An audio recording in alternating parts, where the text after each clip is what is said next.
De nuestros archivos, los clásicos de Billy Graham.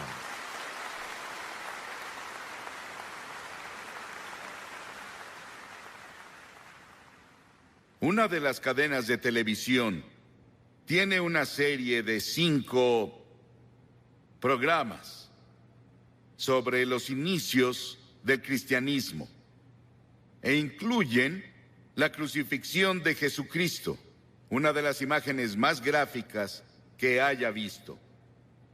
Y entre todos los emblemas del mundo, ninguno es admirado, glorificado y adorado como la cruz. Fue el instrumento del sufrimiento de Cristo y de su muerte, y también el instrumento de nuestra salvación. La historia de la cruz es muy interesante, porque se remonta a India, se remonta a China, mucho antes de que Cristo viniera. Y las víctimas, como saben, eran atadas a la cruz con cuerdas o sus manos eran clavadas y eran dejadas a morir. Y el calor del sol, el peso de su cuerpo y la tortura que pasó antes de ir a la cruz, tardaban a veces 2 o 3 días y a veces una semana para que la persona muriera en una cruz, la más terrible, la más fea, la más dolorosa forma de morir que podamos imaginar. Pero para el tiempo de Constantino, en el siglo IV, y él se había vuelto cristiano o uno profesante, como un instrumento de tortura, fue abolido. Y luego en las naciones cristianas comenzaron a usar la cruz como símbolo del cristianismo. Era labrada en sus carretas, sobre lo que tenían, y la cruz se volvió el símbolo de todo lo que representaba el cristianismo. Y a través de organizaciones como la Cruz Roja, se ha vuelto un símbolo internacional de buena voluntad y ayuda a otras personas. Hebreos, el 6º capítulo, dice: es imposible aquellos que una vez iluminados, que han saboreado el don celestial, que han tenido parte en el Espíritu Santo y que han probado la buena palabra de Dios y los poderes del mundo venidero, si se apartan, no pueden renovar su arrepentimiento, ya que crucifican contra sí mismo al Hijo de Dios de nuevo y lo exponen a la vergüenza pública. Siempre que se proclama el Evangelio, los que escuchan el mensaje y reciben a Cristo como Salvador, lo hacen a través de la cruz. Pero si descuidas o rechazas la oferta de Dios de amor y misericordia de la cruz, tú ayudaste a crucificar a Jesucristo. Por eso está mal decir que los judíos crucificaron a Cristo, como los cristianos decían principalmente en la Edad Media, y solían intentar convertir a los judíos a punta de espada, con una pistola en su cabeza o con un cuchillo en su cuello para intentar hacer que se convirtieran, porque decían que eran los asesinos de Cristo. Ellos no mataron a Cristo. ¿Sabes quién fue? Todos nosotros. Todos tuvimos parte en su muerte, porque su muerte fue planeada antes de la fundación del mundo por el pecado. Y la Biblia dice que todos pecamos y no alcanzamos la gloria de Dios. Hay 4 dimensiones de la cruz en las que pienso cuando hablo de ella. Pienso en la amplitud de la cruz. El amor de Cristo se manifiesta en la cruz de Cristo, que incluye a todo el mundo. El amor de Dios se extiende a África, a Asia, a Latinoamérica, a Rusia, a China, a Estados Unidos, a Canadá, a todo el mundo. Te incluye a ti, quien quiera que seas, de cualquier religión, o si no tienes religión. Dios te ama y dice desde la cruz: te amo. Y hay una longitud de la cruz. No tiene medida. Se extiende de la eternidad a la eternidad, de lo eterno a lo eterno. Cuando Noé construyó el arca, ¿saben cuánto medía? 137 metros de largo. Cuando Salomón construyó el templo, ¿saben cuánto medía? 27 metros. Si construyes una caja para herramientas, puedes medir la madera con una regla. Pero ¿cómo mides de lado a lado el amor de Dios? En la cruz. La Biblia dice, Pablo dice, que el amor de Dios sobrepasa todo conocimiento. No hay forma de que una mente finita comience a entender el amor de Dios que dio a su Hijo en la cruz para morir por ti. Porque tú y yo merecíamos morir. Merecíamos el infierno y el juicio. Y luego pienso en la altura de la cruz. Se extiende al trono de Dios. No importa qué tan alto sea el cielo. A través de la cruz Dios atrae a todos los hombres a Él. Y tú debes tomar una decisión sobre Jesucristo. Los científicos buscan en el espacio más y más y más lejos y no pueden huir de Dios. El tema de la astronomía y el tema de la frontera espacial me emociona. Hay científicos aquí esta noche, saben mucho más sobre la altura del universo de lo que yo puedo explicar. Pero el cielo está por ahí. No sabemos exactamente dónde. Dices, ¿crees que el cielo es un lugar? Sí, creo que es un lugar. Creo que voy a ver las calles doradas y caminaré por ellas. Y creo que voy a vivir creo que en una choza. Algunos de ustedes vivirán en mansiones. Sí, el cielo va a ser un lugar glorioso. Y no puedes ir más allá del amor de Dios incluso en el cielo. Y en lo profundo del amor de Dios, en la cruz, puedes caer en el pozo sin fondo del pecado y la degradación. Y puedes vivir como un animal. Puedes ser un asesino. Puedes ser un violador. Puedes ser lo que sea. Pero no puedes ir más allá del amor de Dios. La cruz cubre hasta las mismas puertas del infierno. ¿Qué tan profundo es? Hay personas hoy que intentan ver qué tan profundo pueden ir al corazón de la tierra. ¿Y qué tan profundo es el espacio? No pueden escapar de Dios. Porque mientras estudiamos las profundidades de la energía, buscamos la unidad. Es una de las razones por las que estudian eso en Illinois. La Biblia dice que profundas son las riquezas de la sabiduría y del conocimiento de Dios.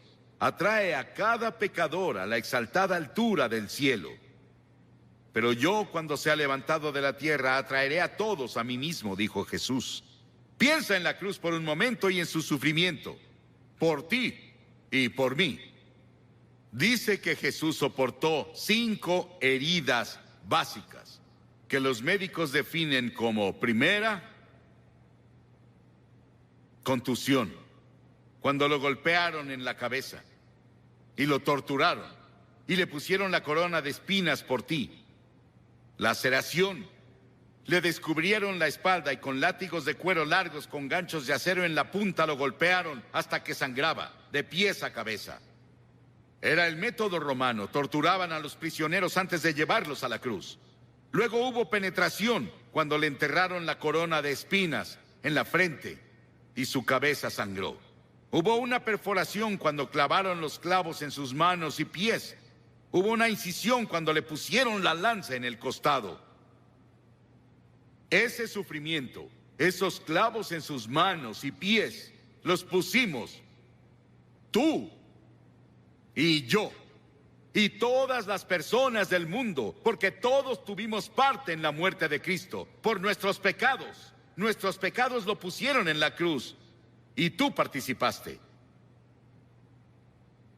Tal vez estás viendo por televisión en algún lugar y te gustaría venir a la cruz esta noche y encontrar el amor de Dios y el perdón de Dios y el toque de Dios en tu vida. Y luego quiero que vayamos a la cruz desde otro punto de vista. Quiero que veamos las frases de Cristo desde la cruz. En general oímos un sermón así, un Viernes Santo, y eso es todo. Pero la mayoría no vamos a la iglesia el Viernes Santo, y nunca lo oímos. Hay 28 profecías en el Antiguo Testamento sobre la cruz, capítulos enteros. Está Génesis 22 y Salmo 22 e Isaías 53 y Levítico 16, que especialmente tienen que ver con el sufrimiento de Cristo en la cruz. Cientos y miles de años antes de que Él fuera a la cruz. Estaban bajo la inspiración del Espíritu Santo, los autores del Antiguo Testamento. Y los primeros vienen del Salmo 22. Jesús estaba citando las Escrituras cuando dijo, Dios mío, ¿por qué me has abandonado? Es una cita del Salmo 22, pero luego vas un poco más lejos y verás por qué lo dijo. Porque las Escrituras dicen, tú eres santo. Nunca entenderás el Antiguo Testamento con todos sus sacrificios de sangre. Nunca entenderás la Biblia. Nunca entenderás la muerte de Cristo en la cruz hasta que entiendas que Dios es santo y justo y puro y que no puede ni siquiera ver el mal. En ese terrible momento de agonía del Señor Jesucristo en la cruz, Él estaba solitario, olvidado por sus amigos. Y luego llegó una sombra por primera vez desde que la eternidad comenzó entre Dios el Padre y Dios el Hijo, porque Dios no puede ver el pecado, porque en ese momento Él puso tus pecados y los míos en Cristo, y Cristo sufría por nosotros. Y en ese momento misterioso fue hecho pecado por nosotros el que no conoció pecado. ¿Sabes qué significa? Fue hecho pecado. Él no conocía pecado. Nunca dijo una mentira. Nunca tuvo un pensamiento malvado. Nunca tuvo avaricia o lujuria. Y de pronto, toda esa suciedad y mugre de tu vida y de mi vida descendieron en Él. Y nadie entenderá nunca el misterio de ese momento. Ningún teólogo puede explicarlo, que me convenza al menos. Fue el gran amor de Dios por ti que permitió que su Hijo tomara ese sufrimiento. Y la segunda cosa de la cruz que oímos es cuando Él dijo, tengo sed. Y ese es el cumplimiento del Salmo 69, 21. Y cuando dijo, tengo sed, le dieron vinagre a beber, mezclado con hiel, y cuando Él lo probó, no lo bebió. Lo probó, como leemos en Juan, en otro de los evangelios, pero Él no lo tomó. ¿Por qué? Porque hubiera sido un sedante. Le hubiera quitado algo del sufrimiento. Y Él estaba ahí para tomar todo el sufrimiento con conciencia absoluta. Por ti y por mí. No lo aceptó. Él debía sufrir la terrible agonía y llevar nuestros pecados a la cruz consciente. Por ti. Y si hubiera sido la única persona en todo el mundo, habría muerto por ti. Y luego en Lucas 23:34 hay otra cosa que dice de la cruz. Él dijo, Padre, perdónalos. No saben lo que hacen. Estaba hablando de esos soldados que lo estaban clavando. La multitud que estaba ahí que gritaba e injuriaba contra él. 72,000 ángeles sacaron sus espadas listos para venir a rescatarlo. Y él dijo, no. Lo hago porque los amo. Verás, tú y yo hemos pecado contra Dios, quebramos sus leyes. Y Él dijo, el día que rompas mis leyes, sufrirás y morirás. Él se lo dijo a Adán y Eva. Ellos rompieron la ley. Pecaron, eso significa. Y verás, Dios nunca quiso que nadie muriera. Y Dios no creó el infierno para nosotros. Pero deliberadamente nos rebelamos contra Dios. Y Dios no sería Dios, Él no sería justo y recto y santo si viniera a darnos palmaditas y dijera, te perdono. Teníamos que morir por nuestros pecados, o alguien calificado tenía que morir por nosotros, y esa persona calificada era Jesucristo, y Él se ofreció a hacerlo. Él murió en nuestro lugar. Oí sobre una mujer que le escribió a un columnista y dijo que su cura para la culpa era ir a su propio jardín, cavar un agujero en la tierra, recostarse boca abajo, decir de que era culpable y confesar todas sus faltas en ese lugar que cavó y luego cubrirlo. Las personas harán casi de todo para enterrar sus culpas. El lugar para deshacerse de ellas es la cruz. Por siglos las personas han hecho cosas desesperadas para enterrar la culpa. James Nelson, sobre quien leímos el año pasado, de joven, en una escena llena de alcohol, golpeó a su madre hasta matarla con un ladrillo. Estuvo 9 años en prisión y durante ese tiempo conoció a Cristo en la cruz. Y tuvo un profundo arrepentimiento y confesó a Cristo como su Salvador y Señor. Comenzó a estudiar la Biblia y comenzó a ser predicador laico. Y el año pasado fue ordenado en la Iglesia de Escocia como ministro presbiteriano. El perdón de Dios, el amor de Dios, el poder de la cruz para cambiar y perdonar. Qué maravilloso y grandioso. Y otra cosa que hizo en la cruz, que es la cosa más conmovedora para mí en el mundo. Ahí parada ante la cruz, su madre. Y él miró a Juan, uno de sus discípulos, y le dijo: Juan, mira a esta mujer. Y ella dijo, él le dijo a María, su madre, la llamó mujer, igual que lo hizo en Caná de Galilea 2 veces, la llamó mujer. Él dijo: mujer, he ahí a tu hijo. Y desde ahí, Juan, su amigo y discípulo, se encargó de su madre. Hay un grupo de rock en Inglaterra llamado The Cure. Jesucristo en la cruz fue esa cura para todas nuestras propias relaciones cortadas y enfermas. Todos los problemas sociales, las personas oprimidas del mundo sienten el impacto de su muerte en la cruz. Y hubo otra declaración en la cruz. Él dijo: consumado es, terminé. ¿A qué se refería? En Juan 17 él dijo: he terminado el trabajo que me diste a hacer. Dios le dio un trabajo a hacer y el trabajo era morir en la cruz. Para esto he nacido, dijo él, vino a morir. Es el único hombre que vino para morir. Para eso vino. Nos preguntamos por qué él no alimentó a todos y no curó a todos. Pudo hacerlo. Eso habría sanado cuerpos y alimentado personas hambrientas, y él lo hizo por compasión, pero su trabajo era la cruz. Y por eso la cruz es tan importante, porque ahí enfrentas la eternidad.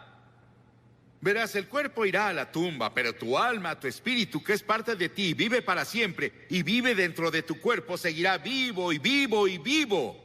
¿Dónde vas a pasar la eternidad? ¿En el cielo o el infierno? Se decidirá por la cruz lo que haces con la cruz. Porque desde la cruz Él te pide que te arrepientas de tus pecados y lo recibas como Señor y Salvador. Sí, fue consumado. Y luego dijo algo más. En Lucas 23, y cuando Jesús había clamado en voz alta, dijo: Padre, en tus manos encomiendo mi espíritu. He visto a personas morir, bastantes personas morir. Oigo su estertor de muerte en su garganta. Pero no hubo estertor de muerte en la garganta de Jesús. No le quitaron la vida a él. Él la entregó voluntariamente y dijo en voz alta, noten que es voz alta, dijo: te encomiendo mi espíritu. En tus manos, Señor, encomiendo mi espíritu. Él entregó su espíritu a Dios el Padre. Y al decir esto, Él nos otorgó a cada uno de nosotros la posibilidad del regalo de la vida eterna. Puedes tener vida eterna esta noche. Estábamos perdidos, confundidos, sin un propósito ni significado en la vida, sin seguridad de una vida futura. Y Jesús desde la cruz nos alcanzó por la muerte y nos rescató. Y le decimos hoy, Señor y Salvador. ¿Estás seguro de que Él es tu Señor y tu Salvador? Miles de personas van a la iglesia, pero no están seguros de si han entregado sus vidas a Cristo. Y luego al final hubo una declaración que le hizo al ladrón en la cruz. Las masas abajo gritaron: si eres el Hijo de Dios, baja y sálvate tú. Y otros le decían, salvó a otros, pero no puede salvarse él. Se burlaban, abucheaban, se reían. Y ambos ladrones lo criticaban. Verás, él estuvo en la cruz por 6 horas. Y las 3 primeras horas, ambos lo estaban criticando y burlándose de él, como las multitudes abajo. Pero uno de los ladrones comenzó a ver. Ambos eran culpables. Ambos merecían morir según las leyes romanas. Pero uno de ellos comenzó a ver a Jesús. Y comenzó a ver algo que no había visto nunca antes.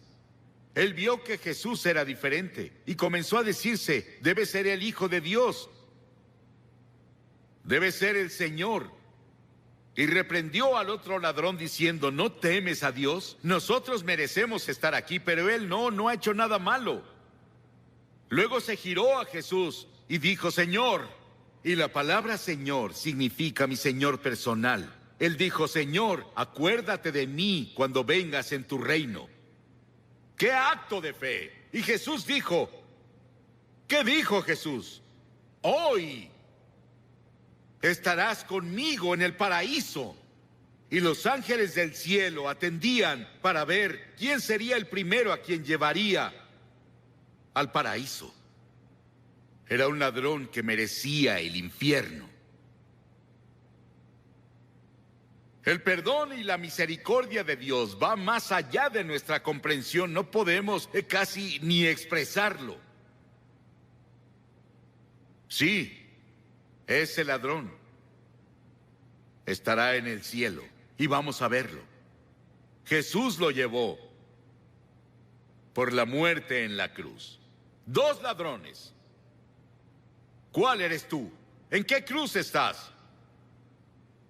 ¿En la que se rechaza y se descuida, o incluso en la que se burla? ¿O en la que recibe y acepta? Te pido que hagas un compromiso con Cristo esta noche, así de simple. ¿Qué tienes que hacer? 3 cosas. Primero, debes arrepentirte de tu pecado. La palabra arrepentirse es cambiar. Cambiar tu forma de vida. Cambia tu actitud. Y no puedes hacerlo solo, pero Dios te ayudará si estás dispuesto. La segunda cosa es por fe recibir a Cristo en tu corazón. Por fe. No solo venir intelectualmente. El hombre no puede ir a Dios solo con su mente. Debe ir por fe como un niño que confía en su padre o madre. Y en tercera, debes estar dispuesto a seguirlo y servirlo. No solo recibirlo, es ser su seguidor cada hora del día. No te volverás perfecto, pero cambiarás de dirección en tu vida. Vas para acá y te giras por el Espíritu de Dios a una dirección diferente. Voy a pedirte que hagas algo que has visto que cientos de personas hacen aquí cada noche. Te pediré que te levantes de tu asiento y vengas a pararte enfrente de esta plataforma y digas al venir, quiero saber cuando me vaya de aquí hoy. La Biblia dice, el que endurece su corazón a la reprensión será destruido de repente y sin remedio. Tal vez nunca tengas un momento así cuando estés tan cerca del reino de Dios de nuevo. Ven esta noche. Tal vez eres miembro de la mejor iglesia, o eres consejero, o eres miembro del coro, tal vez eres clérigo, pero no estás seguro de cómo estás ante Dios y quieres venir a la cruz y encontrar perdón por todos tus pecados y una seguridad de que si murieras hoy irías al cielo. Levántate y ven ahora. Cientos de ustedes vengan. Párense aquí para hacer ese compromiso.